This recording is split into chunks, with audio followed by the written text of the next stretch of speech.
Hello guys, in this video I will show you how to convert airtime to cash on Opay.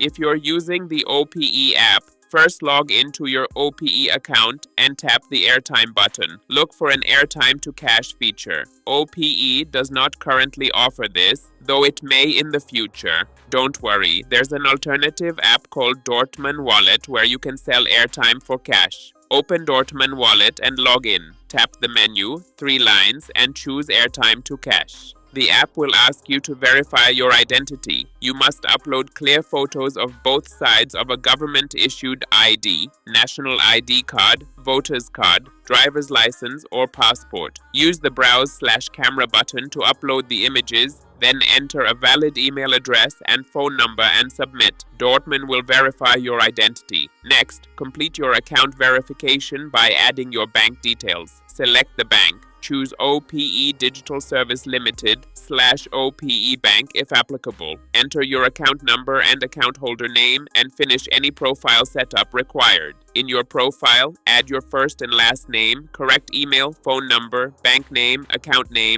number, and address. Tap Add Profile to save. Once your identity and bank details are verified, you can use Dortmund Wallet to convert airtime into real cash and transfer it to your bank account. Don't forget to like this video, subscribe to our channel, and share it with friends for more useful mobile and tech tips.